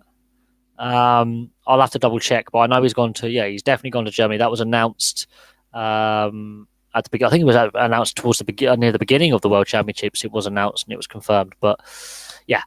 Money can definitely go to a young athlete's head, especially if they're badly advised. This is why players like Jamie Vardy I have a lot more respect for, because they've lived in the real world. He actually, I think, was working as a scaffolder. Ricky Lambert was working in a beetroot factory when he was a part-time non-league player. I think Grant Holt was a plumber. Stuart Pearce was a plumber. So some players have lived in the real world and done it the hard way to get to the top. They're the type of players I respect more because they've lived in the real world. They know what it's like to go day to day earning minimum wage or low wages and having to go home and then go training. This is why I like Ian Wright, because he did play in the non-league before he joined Crystal Palace. He was not getting paid a lot of money. This is where now I look at it and they throw some of these young players on the scrap heap when they're 16, 17, 18, 19 and say you're not going to make it. They go into the lower leagues or the non-league and when they make it to the top, sometimes it's towards the end of their career. They've done it the hard way, but they've done it the right way, I think. I think the amount of money that is thrown around in the NFL, Major League Baseball, the NHL, the football, the European football, it's too much. It's far too much. And too much too soon. And then they wonder why some of these players don't fulfill their potential. Well, they're busy drinking and partying and doing things that they shouldn't be doing. And yeah, it's something that I think they need to have. I don't know if it's like some kind of advisor that these clubs hire, the teams hire to guide these young players. Conor McGregor is just an arsehole. The Irish hate him. I hate him. I've got Irish ancestry, but no one particularly likes Conor McGregor at all. But this is UFC. This is MMA. This is something that doesn't surprise me with MMA. That's another sport that seems to have an issue with its athletes not behaving themselves. Because while Conor McGregor is getting into a lot of trouble, there are other MMA fighters who fought for Bellator, UFC, or other minor promotions who've also got a very checkered history when it comes to outside the octagon violence and allegations of violence or domestic violence or drug issues or alcohol problems. Boxing as well. Kickboxing and boxing and Muay Thai, they also have an issue of I don't understand how he's not got custodial. Probably because in prison he'll get murdered. There are people in prison who've lost money on his fights. I have no doubt. For some reason, when it comes to MMA, boxing, kickboxing, those kind of sports, there's an organised crime element to them, and he should be in prison, absolutely. But I think because of his infamy, not famousness, but infamous nature, he's going to be a target in prison. There are some people in prison who will do some very horrible things to him. Boxing Saudi Arabia, where gambling is banned, yet they're trying to take the Ruiz Jr. Joshua fight there. I don't agree with that, and Ruiz Jr. doesn't agree with it either. But it's Eddie Hearn. He's going for the money. I think Eddie Hearn is a disgusting human being. I think I don't agree with the way UFC, Bellator to a point. James Haskell is now MMA fighter. He's going to get the thing crap kicked out of him. I went to school with James Haskell. He's a cunt. I hope he does get concussed because he doesn't have any sense in that head of his. He's an arse. He really is. It's going to be funny watching him getting battered. But Bellator, I think, is more accessible than UFC. I will admit that. Bellator is on free-to-air TV. Every so often they will have a Bellator event on Channel 5. So I like that about Bellator. But at the same time, every Bellator fight I've seen has been done within a minute. Not a single Bellator fight I've seen has gone to a second round. The last event I watched, they were all done within a minute and a half. Didn't get through the first round. Some of the knockouts were quite cringe in the sense that you're like, you feel ill watching some of the blows. The boxing in Saudi Arabia, it shouldn't go ahead. That's a country with a shocking human rights record anyway, and gambling is illegal. So that's going to be interesting to see how many people, how many Saudi princes are. Dave, yeah, it did a live boxing. Channel 5 and ITV have live boxing every now and then. The bigger fights, ITV now has its own box office because pay-per-view on a free-to-air channel makes loads of sense. That's one way to turn your viewers off. There's a reason why people want to watch boxing on free-to-air TV. They don't want to pay through the nose for it, so they're going to put a pay-per-view on a free-to-air TV channel. I don't get that. That's a business model. But this is Eddie Hearn again. Eddie Hearn is driving these pay-per-views, and there's so many now. I think we're reaching a point where fans are switching off. I forget which pay-per-view it was, but more people streamed on a VPN in countries where you didn't need the pay-per-view, and with the foreign commentary, so they just muted the commentary and just watched the fight than actually watch the legitimate pay-per-view. So that tells you something about the business model being outdated and flawed. VPNs and illegal streaming, the internet is a beautiful thing. I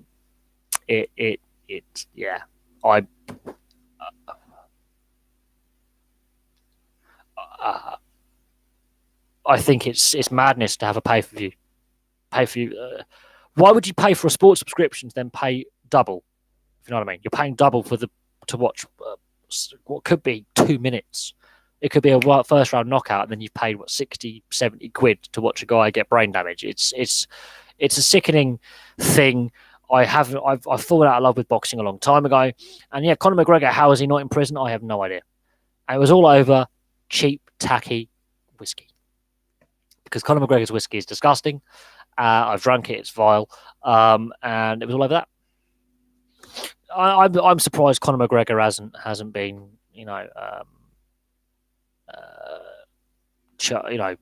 given a sentence that's custodial. The bus attack in Brooklyn, he should have been in prison for that last year, but he managed to get a plea deal. If that's not roid rage or CTE, I don't know what is. But he's clearly a violent man. He's going to retire from MMA, and he's going to do something really, really serious. And you've got to say, well, he could have been stopped. He could have been stopped.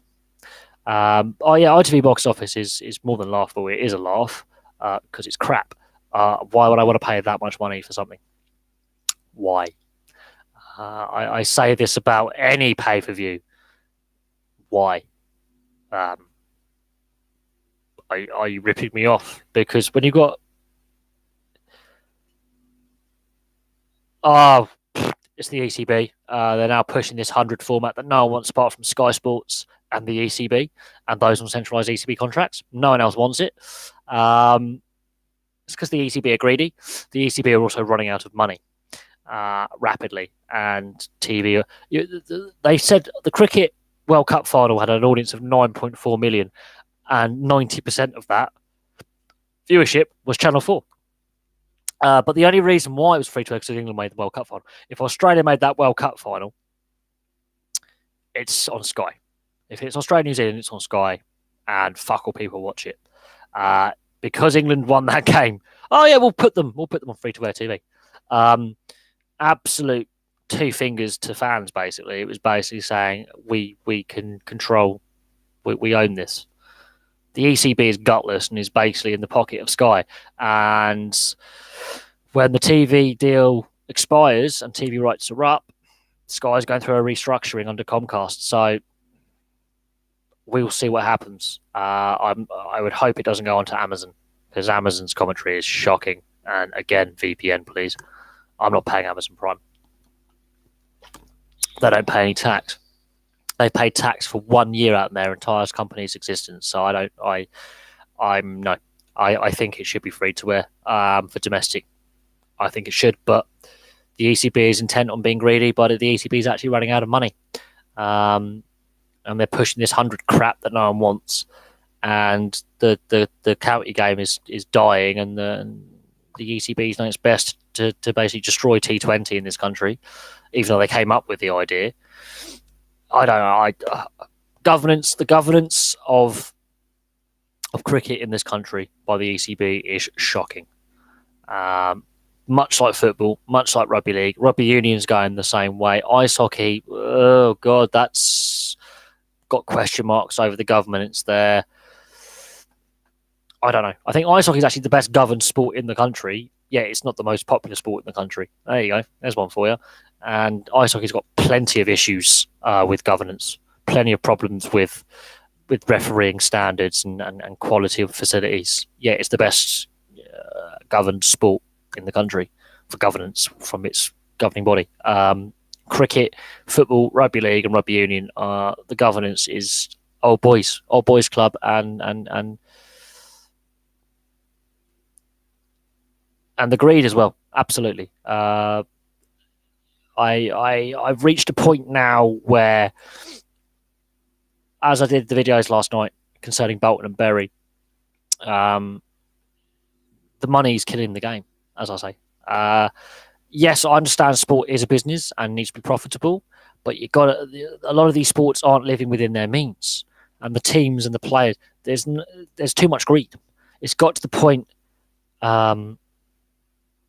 where, you know, the it's just pure greed now. It's gone past putting out a good product for the crowds in the stadium or in the arena, and the audience on TV, and making sure that the sport is profitable and self-sufficient. We'll just throw the money around like we don't care, and the lower levels are suffering, and it's become unsustainable because there's only so much a finite amount of money, and a lot of teams and a lot of sports governing bodies, and there's a lot of debt, and professional sport is built on debt. It's built on debt and dodgy money. And a lot of the owners have got away with some unscrupulous things because of really weak, porous governance, really weak governance. And some of the TV deals are really shocking about how inaccessible they are. I'm not a Real Madrid fan. I hate Real Madrid. Thank you very much. In fact, I hate La Liga because I can. But there you go. At the end of the day, like, you know, the microtransactions on games, absolutely, the gambling. Sky's already breached the gambling rules by having gambling ads during live broadcasts. They've already been caught out. And in, you know, Sky Bet sponsors the Championship, League One and League Two. So what's the point of having these gambling rules brought in to say we want to control the amount of gambling sponsorship and gambling ads around professional sport, especially whistle-to-whistle broadcasts on football? Should be all sport personally, but football, and live broadcasts of sport. Yet they're still there. It's what it is, really. We saw Huddersfield get in trouble and fined for their Paddy Power sponsorship. You know, I don't know where with the microtransactions. Absolutely, you can bet on anything now. You can bet on, you know, how many corners, how many yellow cards. Spot fixing in sport is a big problem, and it started with cricket, with match fixing, and it's now gone. The betting companies realised we can legalise this. It's legal for us to do this. We'll sell this product legally. And yeah, and the rest is history, really, isn't it? It's, but yeah, I think the greed in professional sport is a massive issue, and boxing is one of those sports that's the greed's killing it. Same with football. Other sports are going the same way, and the governance has been, as I say, shockingly poor for a long, long time. So, oh look, I'm a Blackburn fan, and I don't like the fact that we're sponsored by a betting firm, and I don't like the fact that I think 60% of football league clubs from League Two to Premier League are sponsored by. I don't like it. I no longer gamble. Not that I'm against gambling per se, as long as it's responsible, but I don't like it. I think it's sending out the wrong message to kids. Absolutely. I'm not one of those PC brigades saying, don't gamble. Absolutely not. I'm not on banging on that bandwagon, because the gambling industry, the legal gambling industry, does employ a hell of a lot of people in this country. And I've got friends who do work in places like Ladbrokes and Jennings Bet and companies like that, William Hill, where it is their livelihood because it's their job. It's where they work. And we're seeing a lot of these betting firms, going to be cutting a lot of staff because of these new betting laws they're bringing in on changing the betting machines and adverts and stuff like that. Absolutely. Some of my friends will be impacted by possibly losing their job or having their hours cut back at a time when they need their wage packet. But it is an indictment that the Football League is sponsored by Sky Bet, and 60% of the clubs in the Football League are sponsored by betting firms. And people wonder why Sky Sports breached the new betting rules when it comes to TV advertising, whistle-to-whistle games. It doesn't surprise me in the slightest. But it is concerning. I think there is an issue with gambling addiction and illegal gambling as well, match fixing and gambling. There is a big issue there. And it's not going away. It's not going away. The reason why gambling was legalized was to take it out of the hands of the criminal underworld. But because the amount of money now in professional sports, the criminal underworld has now got even more illegal gambling than there was before. It's mad. And the greed is, as I say, killing sport, especially football and especially boxing. They're the two of the biggest sports that are massively impacted. Cricket as well, by illegal gambling, spot fixing, match fixing, dodgy betting patterns. Tennis is another one. Snooker. Several major sports are, having all these allegations and are match fixing scandals. And absolutely, I think it's interesting. Ladbrokes have withdrawn their sponsorship from the SPFL, Scottish Professional Football League. So the SPFL, so all the leagues in Scotland will no longer have Ladbrokes as their sponsor from next season. Even though they signed a contract extension with that sponsorship arrangement, they've decided to pull the plug. They've decided to scale back their advertising of sport and restructure. That's telling in itself.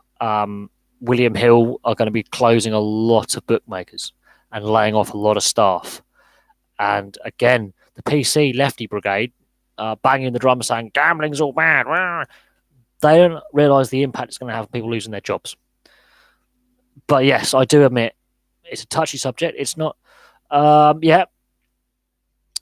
Fraser Forster, I think that's the end of his England career if he goes back to Scotland for a long period of time. I think he's had a lot of knee injuries. It's a shame that Southampton have lost him, but the amount of knee injuries he's had, that's hampered his international career. Brilliant goalkeeper, but injuries have hampered his career. It's a shame, but at the same time, he needs to get his fitness back and wants first team football. He's down the pecking order now where he was. Injuries have, as I say, he's his career's been decimated by injuries the last 3-4 years, and that has held him back. But he made his name in the Scottish League, earned the move back to England, earned a call up to the England squad, gets injured, gets fitness back, gets injured again. We'll see what happens with his career and where it goes, but I think that's his international career done if he stays in Scotland.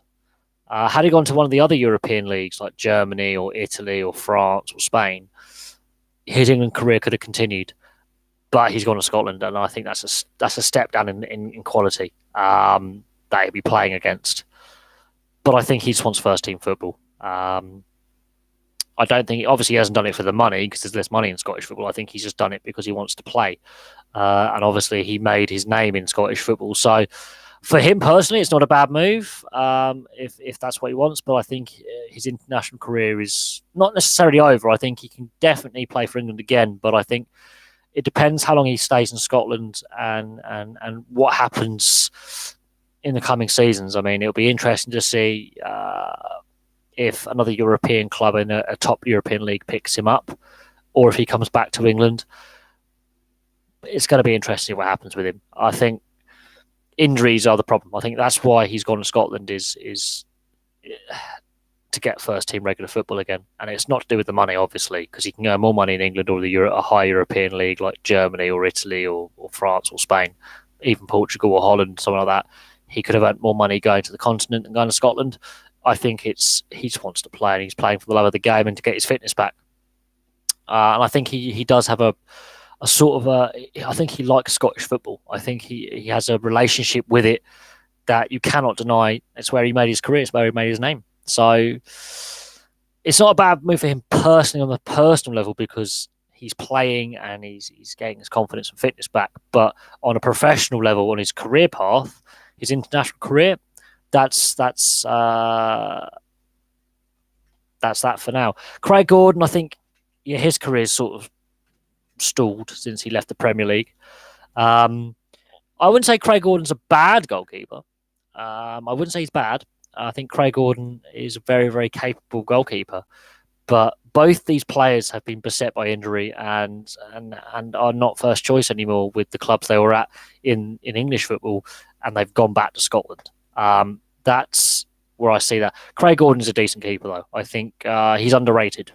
It's a pity he's Scottish, not English, to be fair. But I think both of them want game time. Both of them are not in it for the money, clearly. If they were in it for the money, they would have wanted to stay in England or a high European league. They're in it for the love of the game more than the money. But Fraser Forster, I think those knee injuries have hampered him. And he might not have a long career. If he has another serious knee injury, that could be him going, I'm hanging up the gloves. And I can see Fraser Forster definitely getting involved in the coaching side of things. I really can. I can see him taking that transition from playing to coaching. I think his career is going to be shorter than Craig Gordon's. I think Craig Gordon, as a contemporary, is going to play longer than Fraser Forster. Fraser Forster is one knee injury away from retirement. That's my personal opinion on that one. There's only so many knee reconstructions you can have before actually it gets to a point where just Scott Sinclair, his career never really got going. Didn't stall. It didn't really start. There are some players who haven't fulfilled the expectations expected of them. But we come back full circle to were they paid too much when they were 18, 19, 20 years old when they first signed their first professional contract? The answer is yes. There's a lot of players we could go, oh, they didn't fulfill their potential. They were a good young rookie, up-and-coming young player. They hit 21, 22, and then, it tailed off. There's a tail. How many can I list off? Lots. Lots of them have not fulfilled the potential that they was expected of them when they first kicked a ball. Scott Sinclair is definitely one of them. Definitely well below his potential. But he's definitely hasn't reached his potential. His best years are behind him. I don't think it's stalled. I think it never got going. I think he had a couple of flashes of brilliance, and it didn't no consistency, and I think overpaid. He got paid too much too soon. And I can say that about a lot of players. You could throw any name at me, and I go, yeah, he's paid too much. And that's not me being harsh. That's me telling the truth. That's my personal opinion. I think professional football players, professional sportsmen in the NFL, Major League Baseball, some of the wages they're on are insane. NBA, what other ones are there? The NRL in Australia and the Super League, the top level players there. I think that's more of a fair wage. I think you look at what they're earning in the NRL, you look what they're earning in Super League, you look what they're earning in Guinness Premiership, whatever Premiership it's called now, or the Rugby Premiership. You look what they're earning in the top 14. Okay, top 14 French Rugby Union, they are paid more. But if you look at the salary cap for the whole season, you break that down to the whole squad, I think that's a more acceptable amount of money for the top end players average. Professional football or soccer, if we've still got some Canadians in the chat, I think it's too high. I think it's far too much. If I'm being honest, I think it's gone full circle. The debate, I think, young players are paid too much when they come onto the scene, and then the top end professionals are still paid too much. There is no way Neymar is worth over 200 million plus pounds, or 233 million euro, or whatever it was, or £250 million, basically, depending on what source you read, and how much he's paid a week. Yeah, no. No one is worth that much money. No one. I think it's ludicrous how much some of these players are paid, but they earn an hour what I probably earn in a month. And I have a decent wage. I have a decent amount of money coming in. I earn a decent amount of money for what I do. But no one's worth that much money. I think it's obscene. But that's my personal opinion. There are some sports that pay less than others, and I think it's a bit more reasonable. But even then, it's still a lot of money.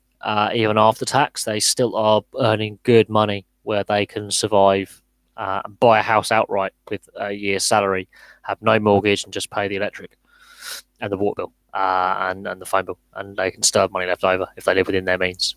Some of them are massively overpaid, but enough to talk about money, because that's dominated the conversation and the questions. Is we started on Bury and Bolton, and we're going to basically end on the same thread of thinking. Is the reason why Bury and Bolton are in the situation they're in is because they were overpaying players for the level they were playing at, firstly, and generally overpaying them. They weren't living within their means, and the money and the greed is killing sport. But I'm going to leave that there. It's been a really interesting live stream tonight, really interesting. A lot of interesting questions, and we covered a lot of sports, a wide variety of sports. And we touched on things like snooker and tennis, even when it comes to the betting patterns, when it comes to betting and the micro bets, where you can say how many double faults will a tennis player serve. There's one for you. How many wides in cricket? I mean, you can spot bet.